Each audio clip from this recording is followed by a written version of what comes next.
academy and starting for the chemical kinetism जिसको हम लोग हिंदी में बोलते हैं रासायनिक बलगति। और आपके पास ये सिलेबस है रासायनिक बलगति, रासायनिक अभिक्रिया के प्रकार, अभिक्रिया दर या अभिक्रिया वेग, प्रथम कोटि के अभिक्रिया, समाकलित दर समीकरण, शून्य कोटि के अभिक्रिया के लिए अर्धायु काल की गणना, प्रथम कोटि के अभिक्रिया के लिए भी अर्धायु काल की गणना। अभिक्रियाओं का अर्धायु काल, अभिक्रिया को वेग प्रदान करने वाले कारक, छद्म आवासीय, प्रथम कोटि की अभिक्रिया, आणविक और आणविक अभिक्रियाओं में अंतर, अभिक्रिया दर एवं दर स्थिरांक में अंतर, संकरीय ऊर्जा दहली या हार्निश समीकरण। ये तो हमारा हो गया सिलेबस, हो गया जो रासायनिक बलगति का सिलेबस है। तो मैं पहली बात बता देता हूँ रासायनिक बलगति है क्या। रासायनिक मतलब केमिकल जो चीज हो गया, बल गति का मतलब देखो, बल का मतलब होता है फोर्स, गति का मतलब क्या होता है कि कोई भी उसकी दर या फिर उसके वेग की गणना करें।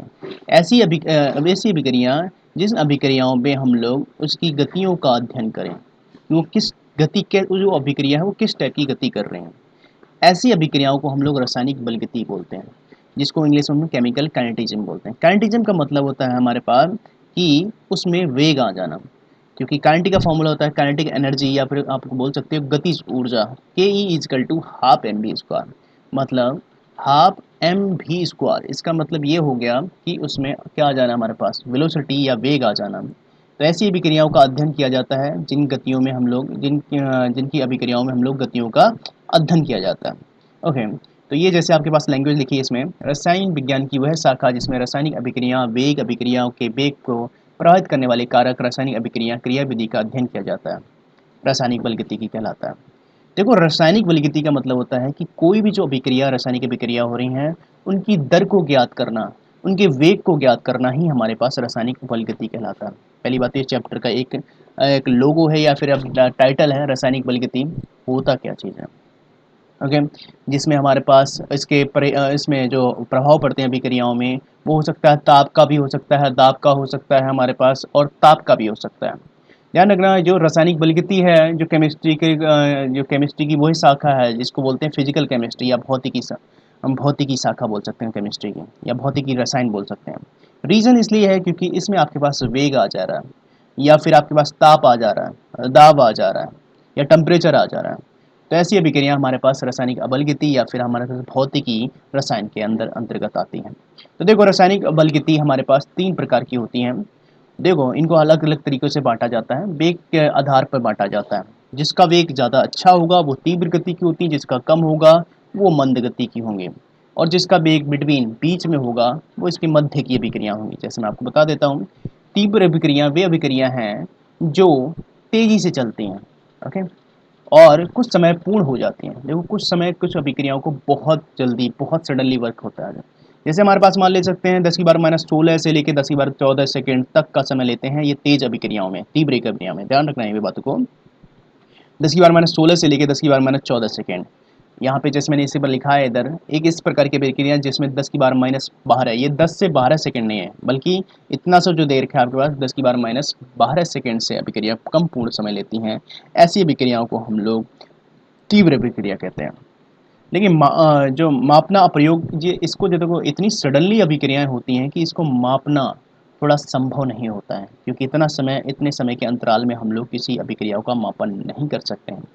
तो इन मापनों के लिए कुछ न कुछ समीकरण दिया जाता है। इसलिए ऐसी अभिक्रियाएं जैसे शून्य कोटि की, प्रथम कोटि की, कोटि का मतलब होता है उसकी पावर्स, उसके परमाणु कितने, उसमें परमाणु कितने उसके साथ जुड़े पड़े हैं। जैसे अब मैं आपको बताता हूँ नेक्स्ट, इसका सेकंड पार्ट हमारे पास मंद अभिक्रिया। मंद अभिक्रिया जैसे आपको देखते हैं, तीव्र अभिक्रिया में एक एग्जांपल दे देते हैं हम लोग को, आयनिक अभिक्रिया, कार्बनिक प्रतिस्थापन अभिक्रिया आदि तीव्र वेग अभिक्रिया के उदाहरण हैं।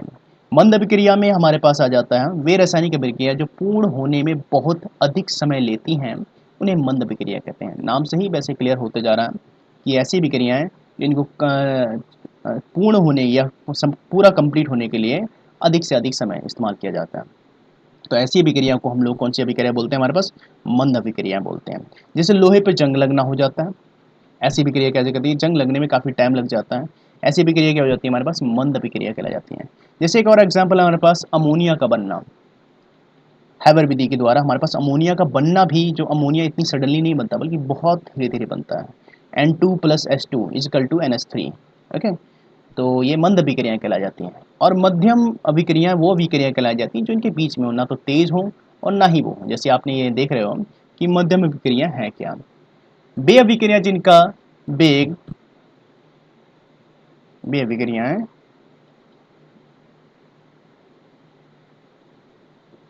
तो मध्यमस्थ अभिक्रिया के बारे में बता रहे थे। वे अभिक्रिया जो क्या कहते हैं तीव्र अभिक्रियाओं से कम हो और मंद अभिक्रियाओं के क्या हो, ज्यादा हो। ऐसी अभिक्रिया कैसी अभिक्रिया कहलाती है हमारे पास, मंद अभिक्रिया कहलाई जाती है। जैसे हमारे पास बोल सकते हो ऊष्मा गति थर्मोडायनेमिक्स में होती हैं ऐसी अभिक्रियाएं। देखो ना तो इसमें तेजी होती है ना ही इसमें क्या कहते हैं ब्लास्ट स्लो होता है। ये रहती है हमारे पास एक मीडियम, एक अच्छा टाइम एवरेज लेते हैं। जैसे हम एग्जांपल देते हैं, ऊष्मा गति के द्वारा यह बताया जाता है कि हीरे को ग्रेफाइट में बदला जा सकता है। हीरे को ग्रेफाइट में देखना, हीरा और ग्रेफाइट किसका अपर रूप है, क्योंकि हीरे और ग्रेफाइट तो ऐसी अभिक्रियाएं जो क्या कहते हैं हीरे को ग्रेफाइट में बदला जाए तो काफ़ी थोड़ा ज़्यादा टाइम भी नहीं लगता है और नॉर्मली क्या कहते हैं कम टाइम में भी नहीं होता है। तो ऐसी अभिक्रिया कैसी कहलाई जाती है हमारे पास, आ, मध्यम अभिक्रिया कहलाई जाती है। देखो ताक्षणिक वेग और ताक्षणिक अभिक्रिया क्या होती है। ताक्षणिक मतलब क्षण भर में, जो बहुत जल्दी हो जाए ऐसी अभिक्रिया, ठीक है। ऐसी अभिक्रिया को क्या बोलेंगे, ताक्षणिक। देखो अभिक्रिया का वेग कहा जाता है, किसको कहा जाता है, देखो इकाई समय में अभिकारक या उत्पाद की सांद्रता में होने वाले परिवर्तन को। अभिकारक में क्या था, उसके बाद सांद्रता में क्या हुआ, सांद्रता मतलब उत्पादन की, उत्पाद जो बना था प्रोडक्ट बनता है उसमें परिवर्तन हुए। किसके कारण हुए, किसी केमिकल्स के कारण, या तो बहुत तेजी से हो गया वो रिएक्ट करेगा या बहुत धीरे धीरे रिएक्ट करेगा, हो सकता है मीडियम में रिएक्ट करें। और उसके वेग का मतलब उसके जो वेग में मतलब गति, जो उसकी अभिक्रिया में जो गति हो रही, तेजी या फिर कमी, क्योंकि वेग का मतलब ही होता है हमारे पास या तो तेज होना या कम होना या मध्यमस्थ में मीडियम होना। तो उस अभिक्रिया में क्या हो रहा है, अभिकारक से जब उत्पाद की ओर जा रहा है तो उसके सांद्रता में यानी उत्पाद की सांद्रता में क्या हो रही है, हमारे पास परिवर्तन हो रहा है। तो ऐसी अभिक्रियाओं को क्या कहते हैं, अभिक्रिया का वेग कहा जाता है। जैसे वेग पता है ना आपको, वेग का फॉर्मूला होता है विस्थापन बट्टे समय। मतलब कुल मिला के अभिक्रिया का दर भी यही बोल सकते हो आप, क्योंकि वेग बोलो या दर बोलो अभिक्रिया की दर एक ही बात है। रीजन, क्योंकि वो अभिक्रिया का वेग है, वेग का मतलब ही होता है विस्थापन बट्टे समय, कि विस्थापन में कितने समय के अंदर वो कितनी विस्थापित हो गई है अपनी अभिकारक से उत्पाद की ओर, कितने समय के अंदर निकली है। ऐसी अभिक्रियाओं को अभिक्रिया की दर भी बोला जाता है। दर का मतलब ही होता है किसी के साथ समय का डिवाइडेशन कर देना या फिर उसको भाग दे देना।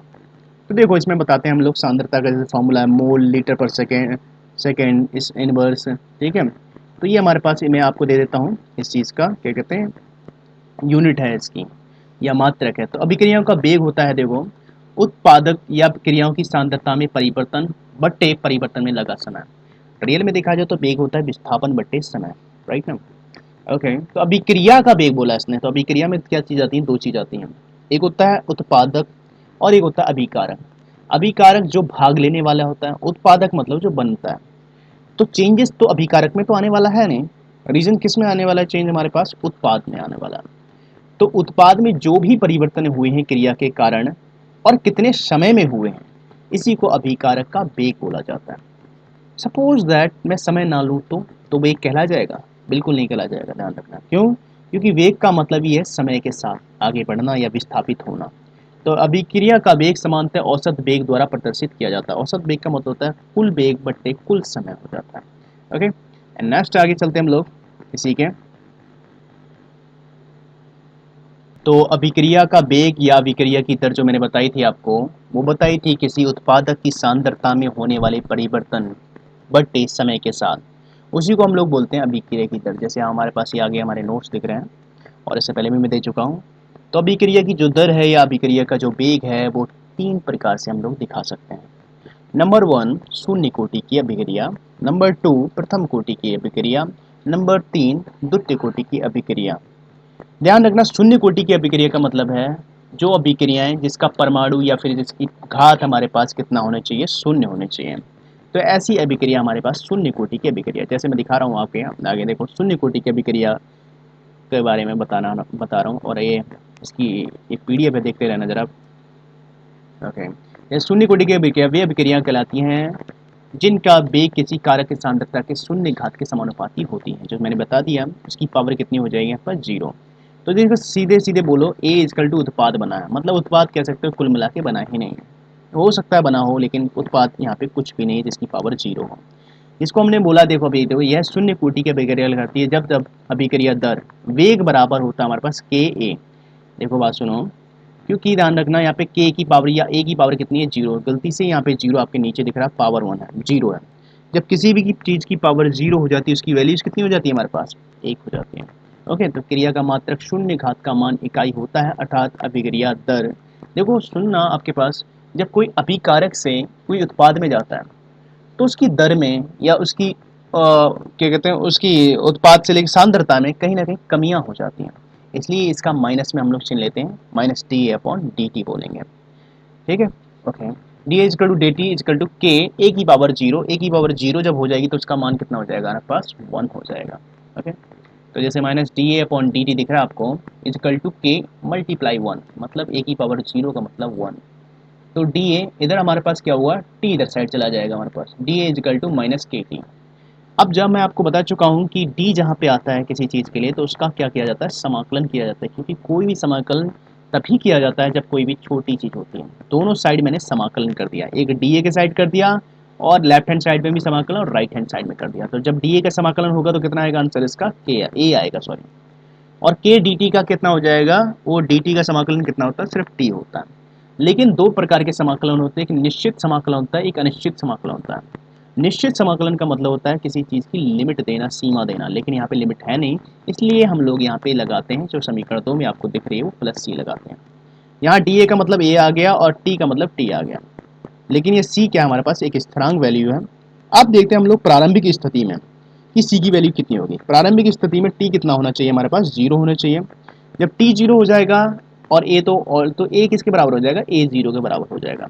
जैसे आपको दिख रहा है, तब विक्रिया टी समय बाद सांद्रता ए इक्वल टू ए जीरो हो जाएगी। ओके, तो अब सी की वैल्यूज कितनी आ गई हमारे पास, सी की वैल्यू देखना हमारे पास। तो सी की वैल्यू हमारे पास ए जीरो आ गई, कितनी आ गई हमारे पास, ए जीरो, जो क्वेश्चन नंबर 3 में दिख रही है। समीकरण 2 में सी का मान रखने पर, तो समीकरण 2 कौन सा है आपके पास, देखिए आपको समीकरण 2 में समीकरण 3 का मान रखने पर या सी का मान रखने पर, जो मैंने रख दिया है यहाँ पे, तो द सांद्रता ए बराबर माइनस के टी प्लस ए जीरो। ये माइनस कहाँ से आया पता चल गया आपको, minus D A upon D T, क्योंकि अभिक्रिया के बाद, अभिकारक के बाद जब उत्पाद में आती हैं तो उसकी दर घट जाती है, कम हो जाती है, उसका ह्रासमान हो जाता है, इसलिए हम लोग उसको माइनस में लेते हैं। ओके, तो और जो आपके पास ये ब्रैकेट दिख रहा है वो इसका मतलब है सांद्रता। तो देखो ए सांद्रता बराबर माइनस के टी प्लस सी की जगह कितना आ गया था, ए नॉट बोल सकते हैं उसको। जो हम लोग एक जैसी जो राशियां हैं एक साथ लिख दिया, तो ए आ जाएगा हमारे पास k equal to one upon t a zero minus a. ये फोर्थ इक्वेशन। ये अभिक्रियाएं कैसे कहलाई जाती है हमारे पास, शून्य कोटि की अभिक्रियाएं कहलाई जाती हैं। और हम प्रथम कोटि की अभिक्रियाएं कल पढ़ेंगे। तो बस आज के लिए इतना ही, थैंक यू।